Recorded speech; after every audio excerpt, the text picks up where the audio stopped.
contenta di essere qui anche se non sono in presenza perché veramente io ho seguito tutta la giornata, anche un po' a tratti, ma è stata una giornata veramente interessante e importante.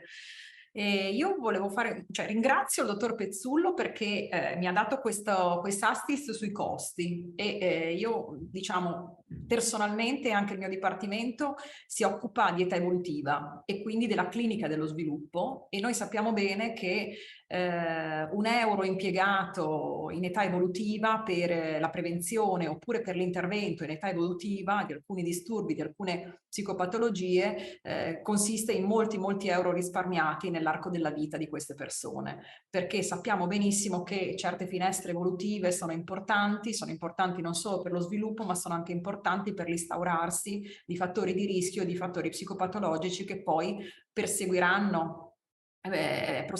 nell'arco della crescita e dello sviluppo e quindi intervenire presto, intervenire bene diventa quanto mai importante. E quindi io farei una piccola, come dire, riflessione, qualche piccola riflessione proprio su questo tema, che riguarda ovviamente anche la formazione, cioè cosa dobbiamo sapere come psicologi per lavorare con certe fasce della popolazione. E in particolare io credo che probabilmente riprendo qualcosa che ha detto anche questa mattina la collega, la professoressa Tambelli, che nella Consensus si è occupata dell'area dell'età evolutiva. In particolare credo che una finestra particolarmente sensibile e molto neglettata sia la finestra 0-6 anni, nel senso che è molto attenzionata per tutto quello che riguarda i servizi educativi alla prima infanzia, molto meno per quanto riguarda l'area clinica della prima infanzia, non in generale, perché per esempio se pensiamo alle patologie dei disturbi legate ai disturbi del neurosviluppo ci sono tutta una serie di riflessioni e di interventi in merito, ma per quanto riguarda le tematiche che avete affrontato nella giornata di oggi è un momento evolutivo che viene spesso come dire, non considerato e che è molto difficile da approcciare proprio per quanto riguarda tutta una serie di limiti che noi abbiamo anche come professionisti del settore. In prima battuta c'è un problema importante di sottostima delle diagnosi. In prima infanzia o 0,6, ma diciamo anche 0,10, la diagnosi di ansia depressione sono assolutamente sottostimate perché spesso questi sono bambini che vengono visti, che vengono letti da altri punti di vista, ma perché anche abbiamo dei sistemi diagnostici che non sempre catturano l'approccio evolutivo e quindi sono evolutivamente orientati a consentirci di fare diagnosi accurate su disturbi ansiosi e disturbi depressivi in infanzia e in particolare nella fascia 0-6. Sto pensando non soltanto al DSM, ma sto pensando per esempio alla classificazione anche 0,5, che è una classificazione non così diffusa nei servizi, non così condivisa, che tuttavia ci potrebbe aiutare a intercettare precocemente questo tipo di disturbi e ad attivare degli interventi. E sull'intervento si creano un po' di criticità, nel senso che in questa prima fase della vita molti interventi e molti servizi lavorano molto bene sulle patologie considerate gravi, i disturbi del neurosviluppo, lo spettro dell'autismo, le disabilità intellettive, tutta l'area della prematurità. E i disturbi affettivi spesso vengono considerati appunto o sottostimati nel bambino o comunque considerati patologie lievi, perché di fatto probabilmente lo sono, cioè a fronte di un bambino con un disturbo dello spettro, chiaramente un bambino con dei sintomi ansiosi è un bambino che preoccupa molto meno le famiglie, le scuole, ma anche la società tutta. Tuttavia, io invece ritengo che forse dobbiamo ribaltare questa prospettiva, nel senso che sintomi ansiosi o sintomi depressivi legati all'umore, legati al processamento, alla regolazione delle emozioni che insorgano così precocemente, ci danno già uno spaccato del fatto che quel bambino e la sua famiglia probabilmente nel ciclo della sua vita e del suo sviluppo avrà ulteriori problematiche su quell'asse, perché noi sappiamo che c'è tutta una letteratura importante, in particolare sui disturbi depressivi, che ci sono, come dire, dei percorsi evolutivi a rischio e che ci indicano il fatto che quanto più precoce è il sintomo, quanto più noi ci possiamo aspettare di ritrovare certe manifestazioni cliniche anche in età successive, per esempio nello svincolo adolescenziale o per esempio una volta diventati adulti, quando quei bambini, penso alle bambine soprattutto, si apprestano a diventare genitori, affrontare una gravidanza, un parto e un postpartum.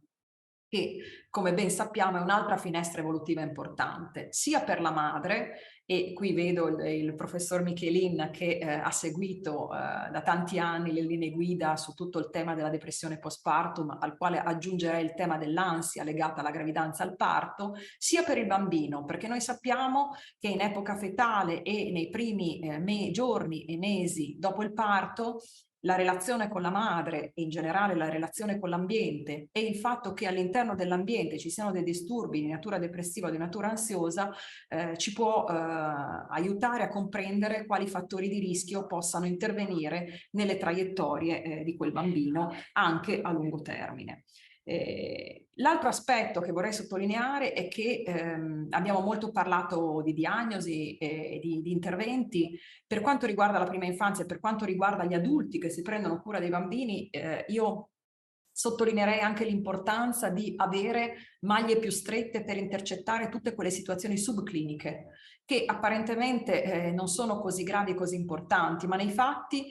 sono proprio quei fattori di rischio che possono sostenere l'instaurarsi di una patologia più grave tra le generazioni o all'interno di interi sistemi familiari. Perché, come sappiamo, l'elemento subclinico che si reitera nel tempo o che passa nel bambino attraverso le pratiche di cura è un elemento che costituisce davvero un fattore di rischio sul quale noi dovremmo provare ad agire il più precocemente possibile, proprio perché sono fattori subclinici e proprio perché ci consentirebbero degli interventi brevi, mirati, poco costosi, sia da un punto di vista economico, sia da un punto di vista dell'organizzazione dei servizi, ma sia anche da un punto di vista della fatica che adulti e bambini possono avere nel sostenere gli interventi psicologici, perché io ritengo,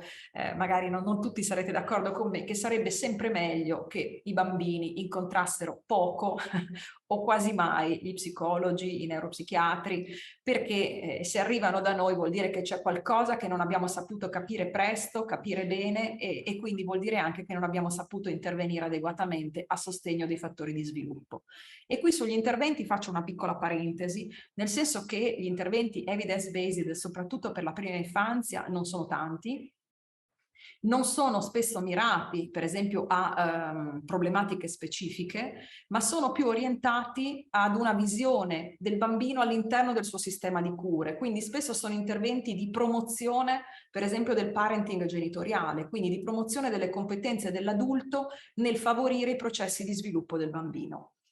In questo senso sono interventi che per certi aspetti sono un po' generici, no? Nel senso che non vanno sulla patologia specifica, ma che potrebbero essere utili perché un adulto competente è anche un adulto che non solo promuove i processi di sviluppo, ma è più in grado di osservare nel bambino i momenti e le svolte evolutive in cui questi processi non si stanno attivando così come ci stiamo aspettando. E quindi segnalare presto, segnalare bene e come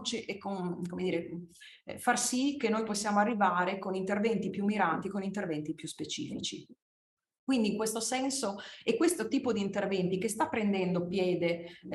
non in tutti i servizi ma in alcuni gruppi di operatori, in alcune come dire, situazioni, sono interventi brevi, sono interventi manualizzati, sono interventi che prevedono per esempio 7 sedute, 10 sedute, quindi sono anche poco costosi da diversi punti di vista e quindi potrebbero essere veramente implementati come dire, come interventi a supporto del benessere, perché di questo, di promozione del benessere, di promozione per esempio di parenting positivo, laddove noi sappiamo che un parenting positivo, un parenting supportivo in qualche modo può fare da schermo o può attutire eventuali caratteristiche del bambino o altri fattori di rischio che nella storia di quel bambino si stanno costruendo. Quindi in questo senso bene tutto il lavoro che avete fatto, al quale io non ho partecipato, ma vi sono veramente molto grata. Credo che però una lente di ingrandimento necessaria, doverosa, va riportata agli inizi, no? A quando le cose possono essere co-costruite col bambino e con la sua famiglia, perché questo avrebbe un importante impatto sulla prevenzione e anche perché laddove noi non riuscissimo a fare prevenzione, sicuramente potremmo immaginare delle strategie di intervento che io potrei definire leggere, nel senso che potrebbero essere strategie in cui il bambino e il suo contesto non è ancora clinicizzato, perché i sintomi sono lievi, oppure ancora non ci sono sintomi, ci sono soltanto fattori di rischio, ma che supportato attraverso la mediazione dei genitori o anche in forma diretta su alcune caratteristiche del bambino, noi potremo avere dei bambini e delle famiglie che riprendono i loro processi evolutivi senza poi accedere alle cure, non perché non ci vogliamo prendere cura di loro, ma perché noi sappiamo anche che i servizi stanno facendo grande fatica a fornire cure. Per lo più forniscono diagnosi, per lo più forniscono certificazioni, ma la cura intesa come il concetto di presa in carico, quindi intervento clinico, intervento psicoterapeutico, è un obiettivo sempre molto difficile. In questa fase post-Covid lo vedo ancora più difficile perché, come diceva il dottor Pezzullo, i servizi sono veramente oberati di richieste e in una condizione di riduzione del personale. Quindi per certi aspetti credo che una revisione delle nostre prospettive di cura potrebbe passare attraverso il fatto che ci mettiamo nella logica che clinica è anche sostenere lo sviluppo, soprattutto nelle prime fasi dello sviluppo, soprattutto per quanto riguarda quelle patologie che noi ad oggi all'interno dei servizi e anche, mi viene da dire, all'interno un po' della cultura, della formazione, consideriamo patologie poco presenti, poco invalidanti, e che invece nell'arco della vita sono quelle patologie di cui più spesso ci dobbiamo prendere cura e prendere carico, perché bambini e adolescenti con caratteristiche di disturbo dell'umore, con caratteristiche legate all'ansia, sono bambini e adolescenti che a lungo nella vita faranno richieste ai servizi di varia natura, non soltanto psicologici, ma penso anche ai servizi legati alla psicosomatica, legati alla malattia fisica, legati ai problemi lavorativi, e quindi per certi aspetti, tornando al pragmatismo, forse investire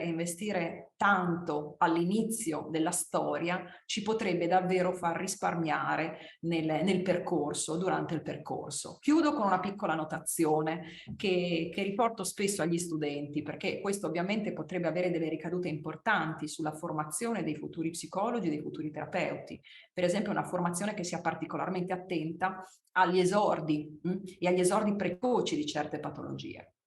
L'esempio che riporto sempre è un esempio un po' pragmatico e lo prendo da una teoria che è molto famosa e da un autore che tutti noi penso abbiamo amato molto, che è la teoria dell'attaccamento, John Bowlby. Come nasce e come si diffonde la teoria dell'attaccamento? John Bowlby era uno psicanalista che ha iniziato a fare delle osservazioni strane rispetto alla psicanalisi del tempo, non so, osservava le scimmie, le paperotte di Lorenz, no? Era uno considerato un po' strano, infatti poi a un certo punto fu estromesso dalla Società Psicoanalitica Britannica. Ma come nasce il primo testo sull'attaccamento in maniera sistematica? Nasce perché il governo inglese, tra le due guerre mondiali e soprattutto alla fine della seconda guerra mondiale, gli inglesi sono un popolo pragmatico, si pose una domanda centrale, che forse è la domanda che ci stiamo ponendo anche noi. Ma dopo tutto quello che è successo ai nostri bambini, pensiamo ai padri in guerra, le mamme cooptate per operazioni, diciamo, di vita comune all'interno di una società che all'epoca era molto tradizionalista, le mamme a casa con tanti bambini, papà al lavoro, no? E che viene a ribaltarsi. Cosa accadrà di queste generazioni di bambini che hanno subito queste separazioni, questi allontanamenti, questi bruschi e repentini cambiamenti nelle loro primi momenti di vita? Saranno inglesi produttivi? Saranno inglesi che faranno rinascere la nostra Inghilterra tra le due guerre o dopo la seconda guerra mondiale? E il governo inglese commissionò a Bowlby uno studio